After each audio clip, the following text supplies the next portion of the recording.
Hi viewers, welcome to NC Gap Consulting and Training. As part of our Golang playlist, this is the fourth video, and as part of this video, we will be discussing on the data types that are part of Golang. Okay, so data types basically specify the type of data that a valid variable can hold. Okay, that's the usual common definition that we have across programming languages. There is nothing different in Golang as such. Okay, so how many data types are, how many categories these data types are divided into? In case of Golang, there are four categories. What are they? Basic type, aggregate type, reference type, and interface type.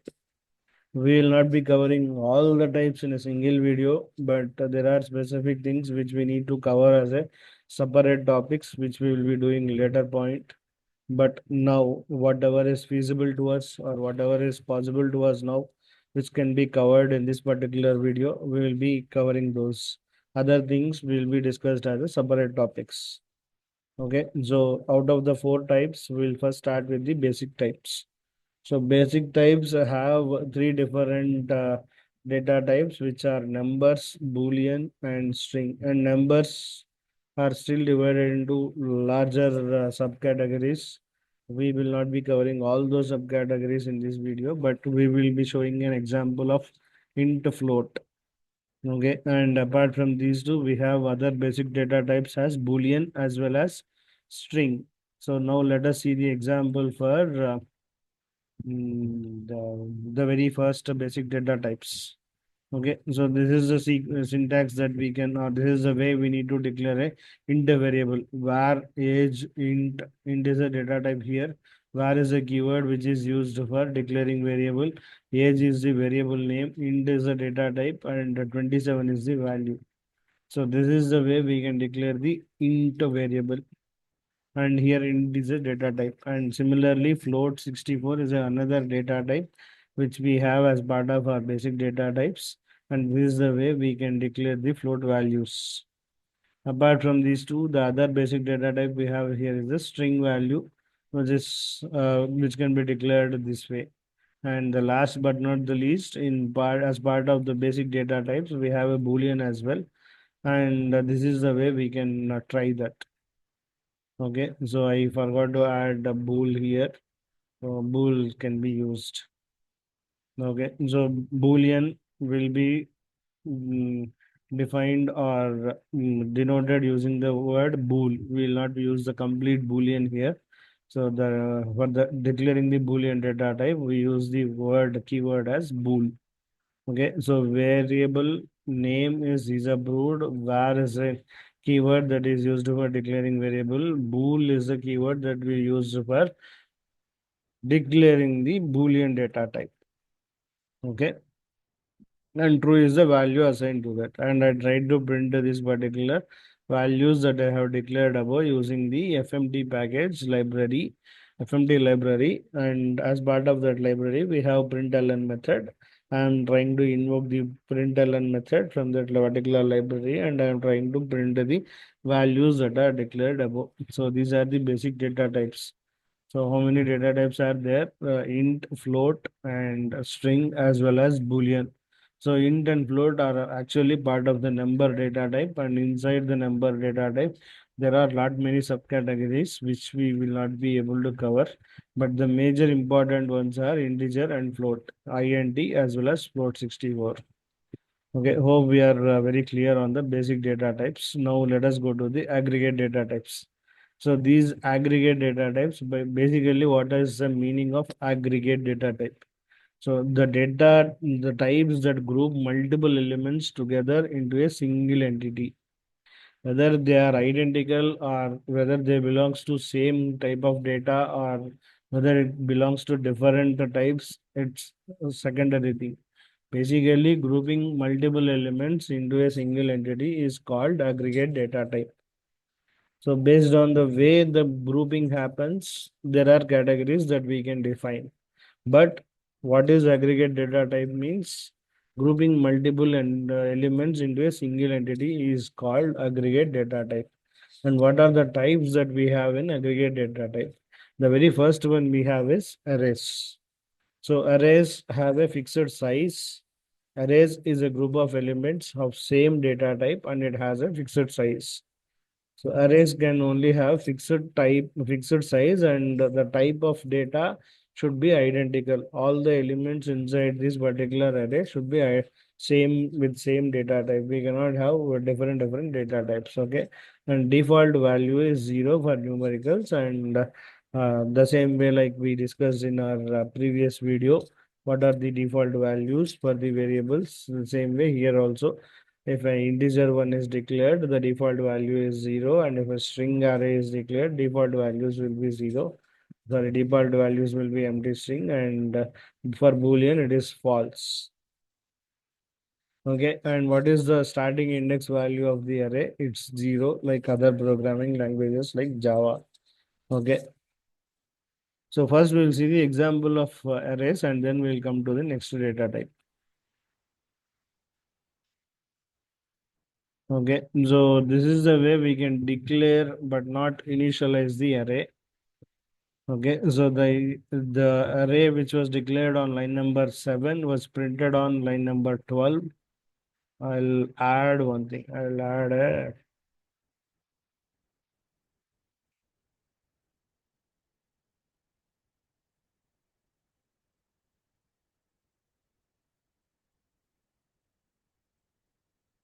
since I did not assign any values, it should come with the default values. Okay, and if you see the line number 9, I declared as a primes, and I have fixed the size as 3, and I have assigned the values to it. So I have initialized the array of name primes using the which was declared using var keyword, and I defined the size. Okay, the size is 3. The array size is 3, and for the three values array of 0, 1, and 2, I initialize the values as well. Okay, so this is the way of declaring and initializing an array using var keyword, and the next followed line number 10 is way of declaring and initializing an array using short variable syntax. Okay, so these are the two ways that we can use or declare the arrays in Golang.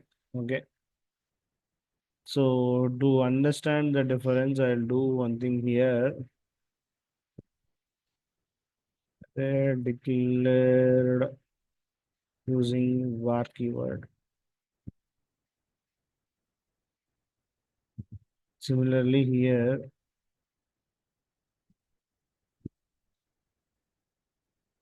array declared using short variable syntax.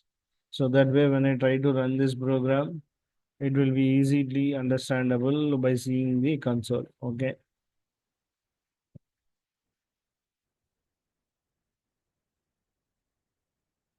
So this particular case is different again. Arrays with implicit size. Implicit size in the sense you are not defining the size of the array here, but compiler will automatically determines the size by understanding the number of elements that you have initialized for this array. Okay, so for your understanding, I have just printed the length of the array as well, which was declared in line number 18. Okay, for your understanding, I'll just add a separate statement here so that you will be able to clearly catch it.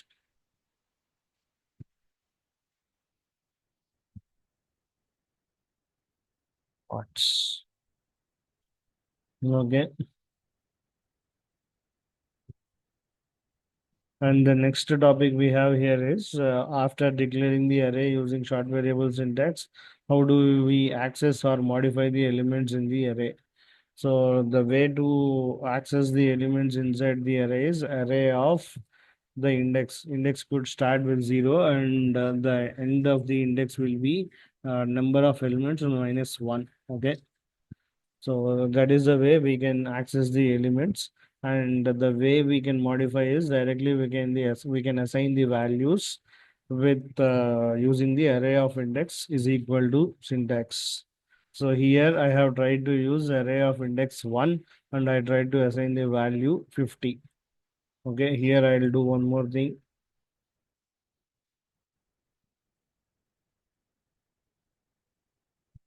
The values before.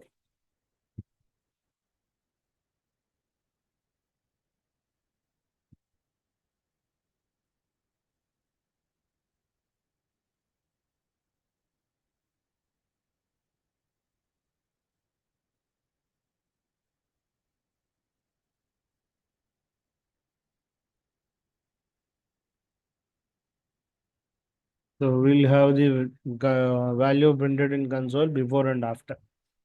Okay, so in this particular video, what have we covered so far for arrays means? The very first thing is what will happen if you declare an array and but not initialize it. Okay, this is the very first thing we need to understand. And the second thing, how do we declare the array using var keyword by providing fixed size to it and assigning the or initializing the values inside the array elements. And the next thing is how do we declare the array and initialize it using the short variable syntax. Okay, and after that, how do we declare an array using short variable syntax and without mentioning any size? In this case, compiler determines the size of the array by seeing the number of elements inside the array. Okay. After that, how do we access the elements inside the array and how do we modify the elements inside an array? So these are all the scenarios that we covered, and we have added the debug statements to be printed in console for all those scenarios. Let us try to execute this program. So the very first thing, declared array with default values. So here I have declared an array of type int, but I did not initialize anything.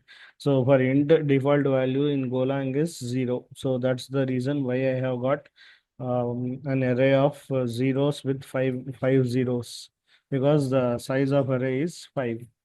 And the next debug statement is arrays declared using var keyword. So this is the one I declared using var keyword. So I got the values 235. Okay. And arrays declared using short variable syntax. So this is the one which I declared using short variable syntax. Here I got the values as 2468. Okay. And then so this one is implicit size. So we are not specifying any size, but we are just doing the initializations for all the elements inside the array.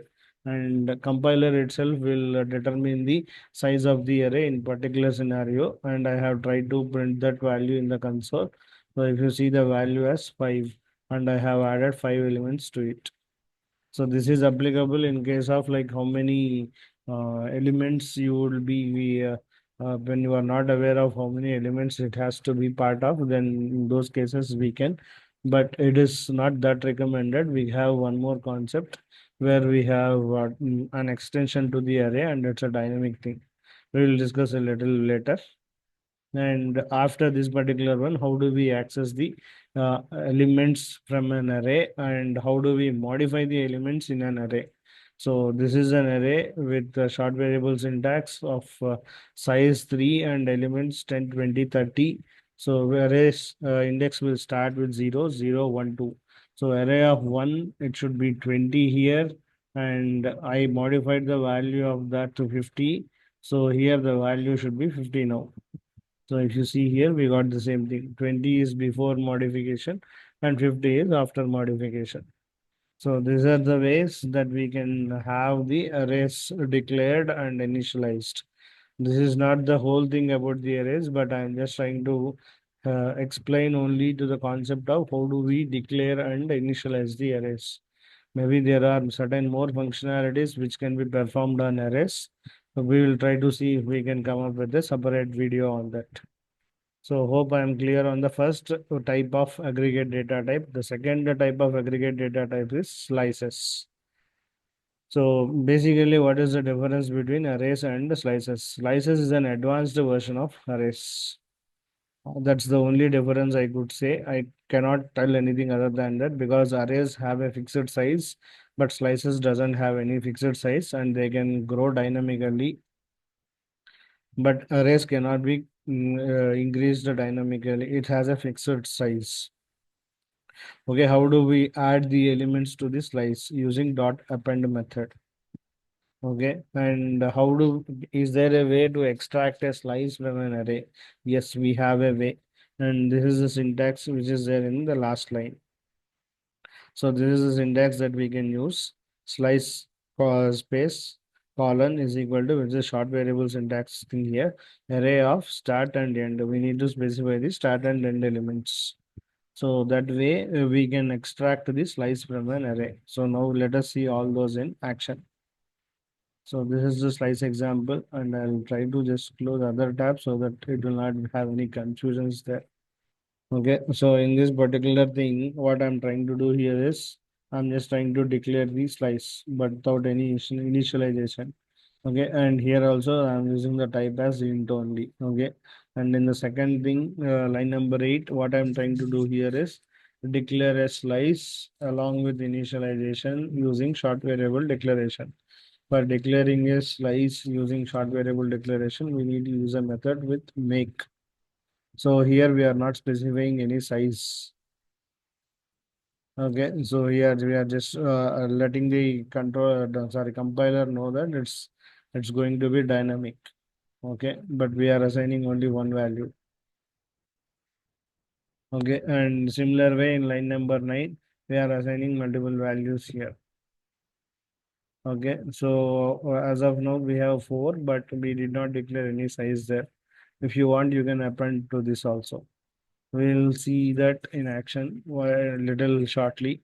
So if you see here in line number 16, I'm appending the elements to the source slice.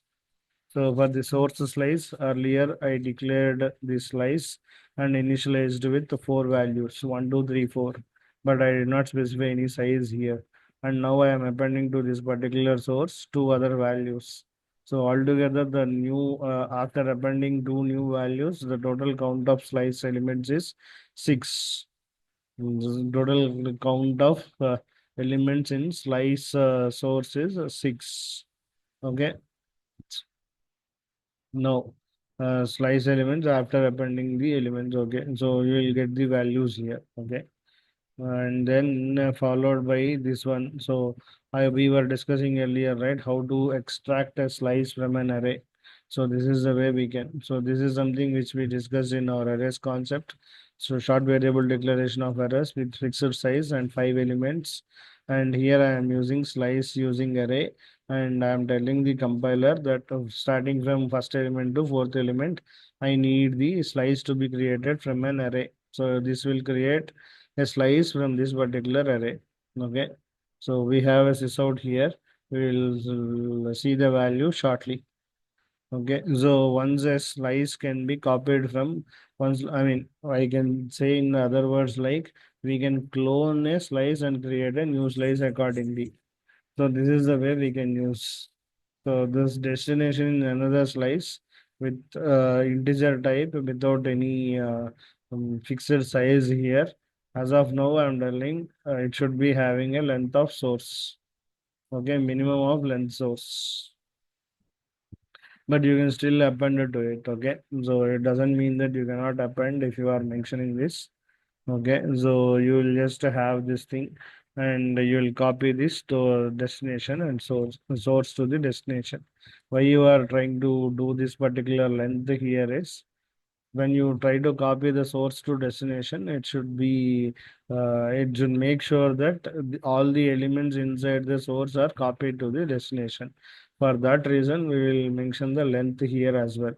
So we are just mentioning the type of the elements as well as the number of elements that it is going to come. That doesn't mean that it will be having only fixed numbers, fixed number of elements. It still have the feasibility to expand and more elements can be appended to the destination slice.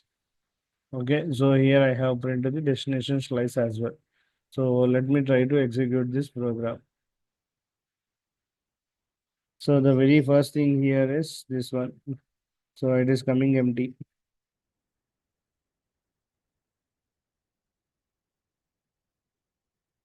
Okay, so here I just declared a slice. I did not do anything.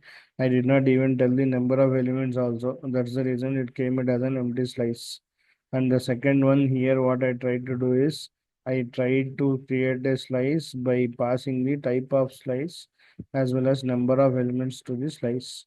So that's where I got all three zeros because it is of int type and I told like it will have three elements inside that, but I did not assign any values to those that particular slice. So we got the default values.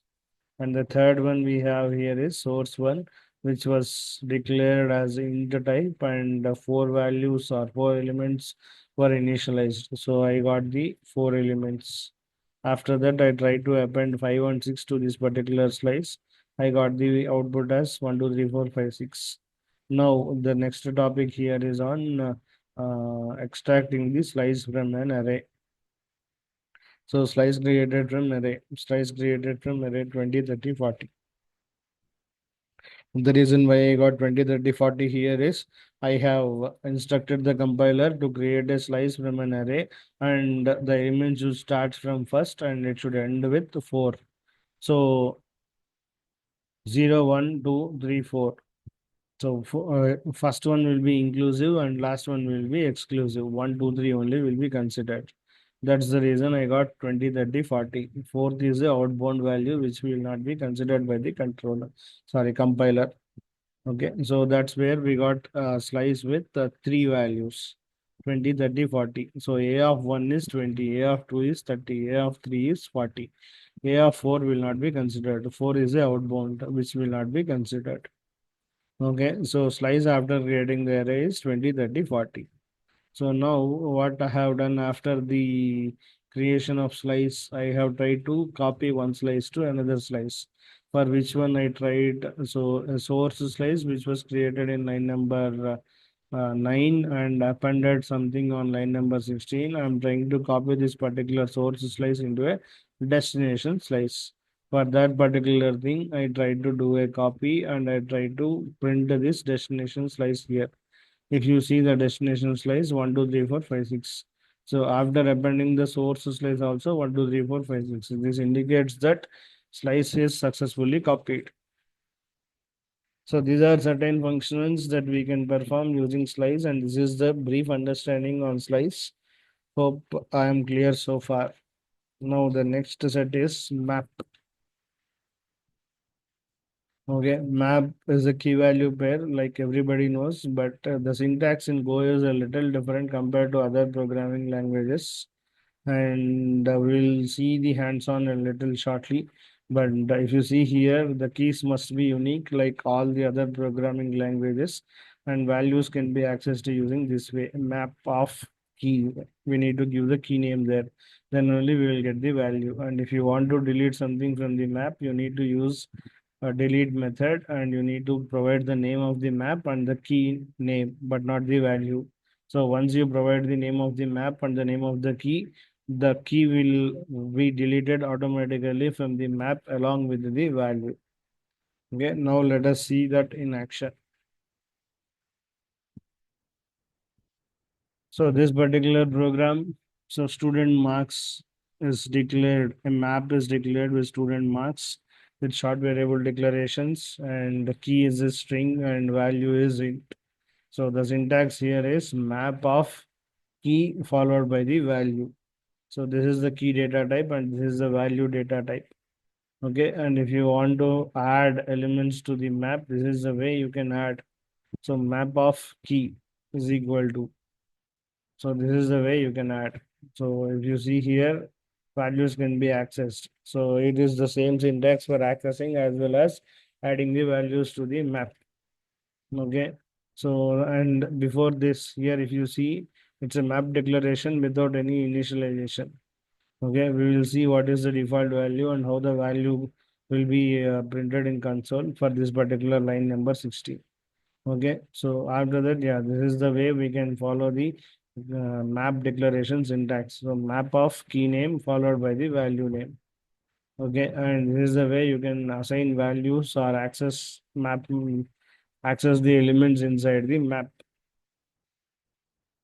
Okay, map all elements before deleting. So I have provided the delete method here, right?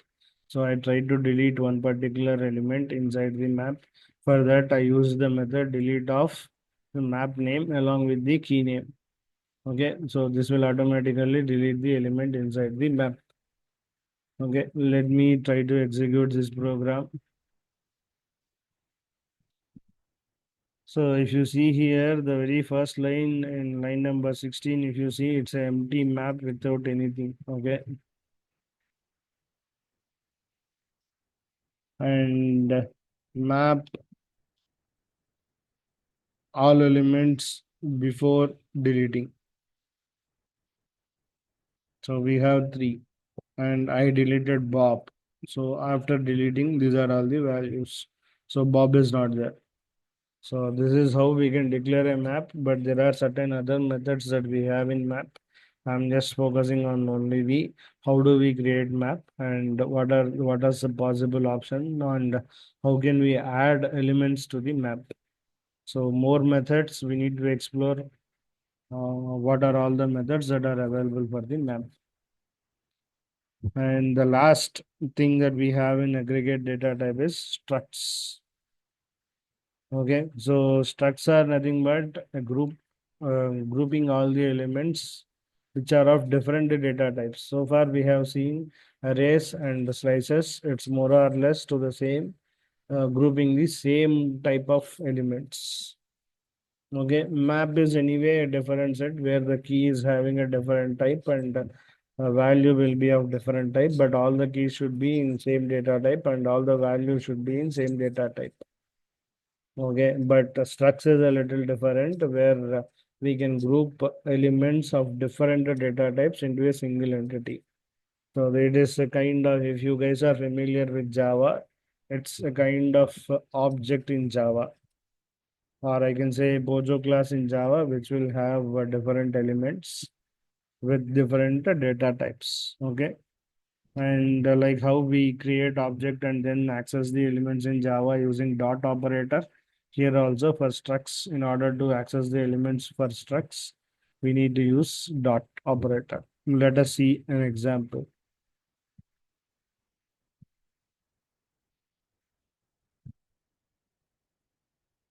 Okay, so this is the way you need to declare struct.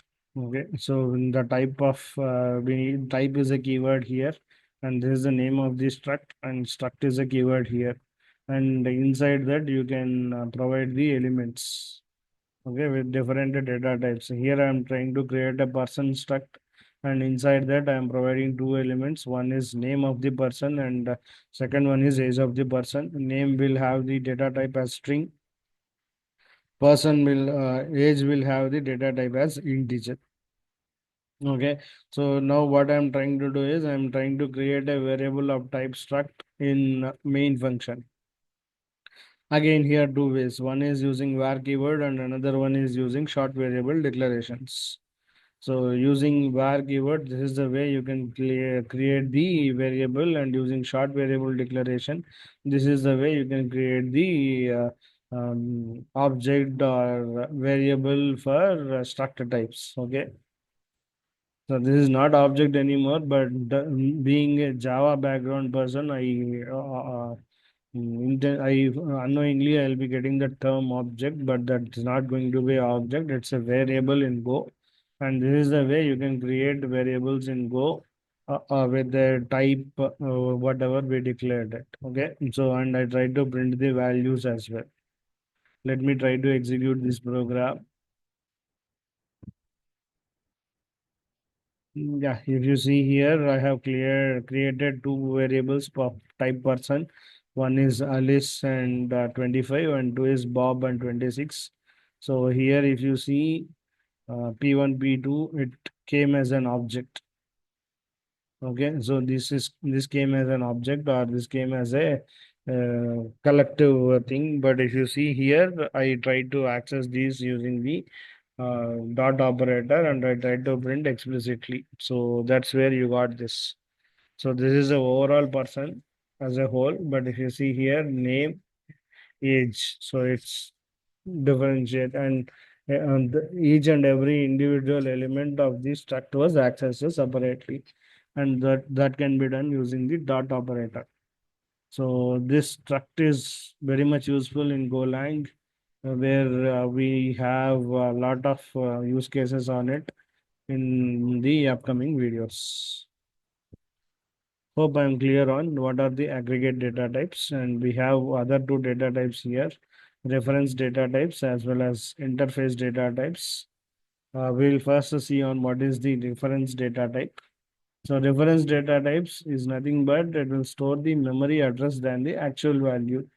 So if you people are aware of C language we have a concept called pointers, where pointers will store the address of the variable rather than the actual value. Similar concept was implemented in Golang as well, where this reference data types will store the memory addresses of the actual instead of the actual values. Okay.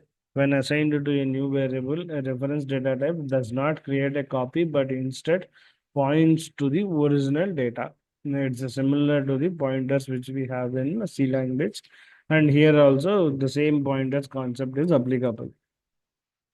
So how many types of reference data types are there? Altogether, five types. What are they? Pointers, slices, and maps, channels, and functions. So you might be wondering, so we have already covered slices as part of aggregate data type. Then why are we getting here again?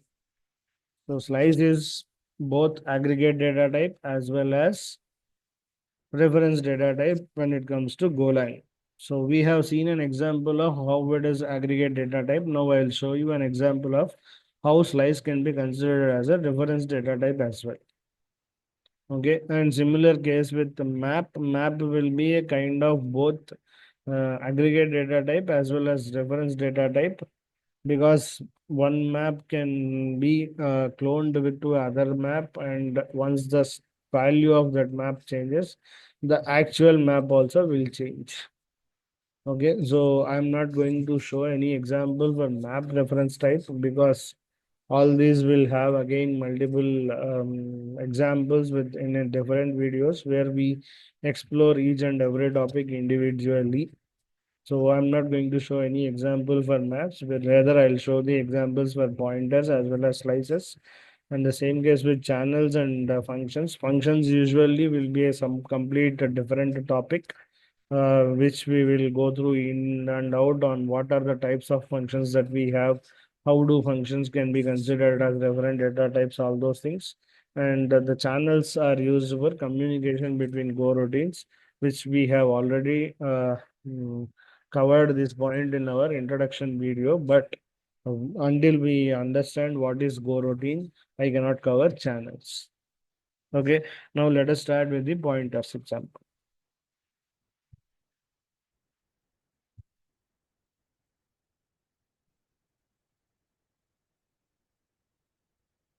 Okay, so here a short variable declaration declared a value of a and declared a value as 35, and b is a pointer here, and instead of declaring or initializing with a value, I have assigned address of a to b. Okay, so now basically here the variable b is called a pointer there. Okay, so because it is storing the reference of address, sorry, reference of variable a, it is not storing the actual value. It is storing the reference of or address of variable a. Now let us see the print statements that we have in line number 11, 12, and 13. So line number 11, I'm just trying to print the value of a, and line number 12, I'm just trying to print the address which was stored in b value. And in line number 13, I'm trying to print the value of the variable for which the address was stored in b value. Okay, value of the variable for which the address was stored in b value. Which address was stored in b value? A variable address. What is the value of a? 35. So for the print statement, whatever we have in line number 13, we need to get the output as 35. Okay, now let us try to run this program. So value of A 35. Pointer B stores address. What is the value of address? This is the value of address. And what is the value of the variable for which the reference was stored in B? 35. So this is the value we got 35. Whether we can modify the value of the actual value of the address stored in value B, yes, we can do that. This is the way you can do. So here I am not doing anything as A equal to. So I tried to change the value of the variable A by using the pointer here. So this is the way I can use. So if you try to print this line after this changing the value, you should see 100 both the cases. Yes, it is 100.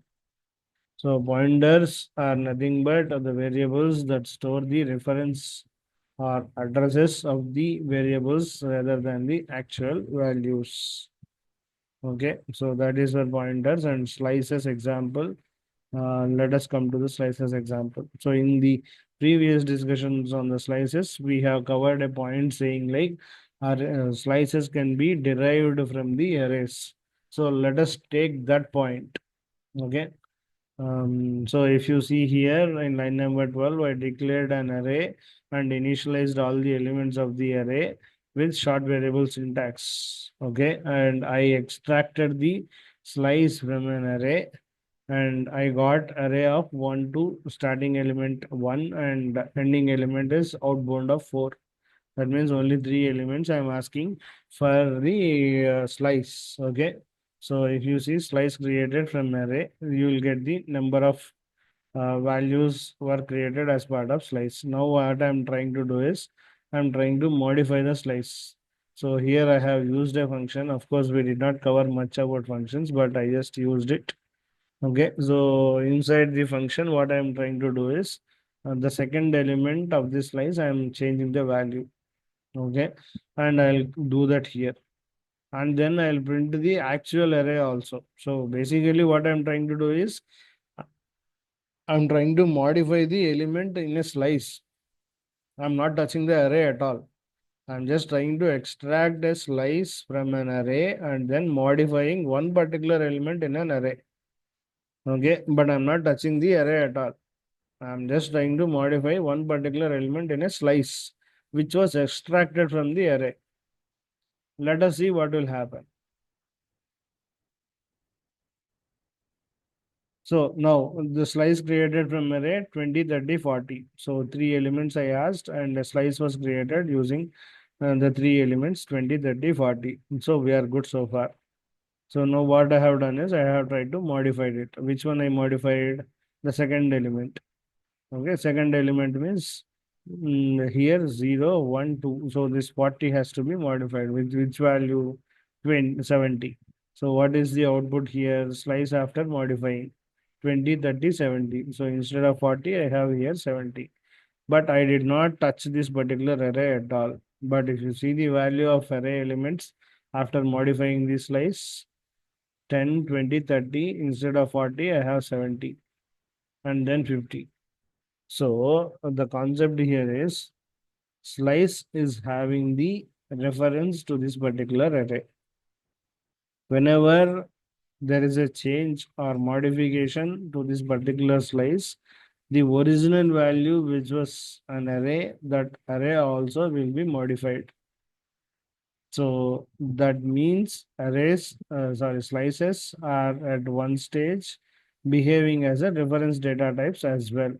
So these slices are nothing but reference variables to the arrays. This is applicable only in the cases where you extract something from array and create a slice. If you just create a slice normally without involving any arrays, this concept will not be applicable. That is going to be again an aggregate type. If you are extracting an array and creating a slice from an array, then this will be a reference data type. So there is a small difference here. If a slice is created normally as per the syntax without an array's involvement, that is a aggregate data type. But if a slice was extracted from an array And if a slice is created as a sub elements or with some elements within an array, then definitely that slice will have a reference of an array. Any value modified in the slice will have a ripple effect on the elements inside the array as well. That's the reason slice was covered in both the data types, be it aggregate data type, be it reference data type. And I hope I'm clear on these four examples, like arrays and slices and maps and structs as part of aggregate data types, and also as part of reference data types, pointers as well as slices again and map. Okay, the last thing that we have is interface data type. So interface is a kind of abstract type that defines set of method signatures but doesn't provide any implementations. So how do the interface work and what are the ways that we can work with the interfaces? That's a different thing which we will be covering as part of a separate video when we cover about interfaces. I think we are clear so far, and that's all for this video. It's a little longer video, but thanks for watching, and your feedback is very much appreciated. Thank you.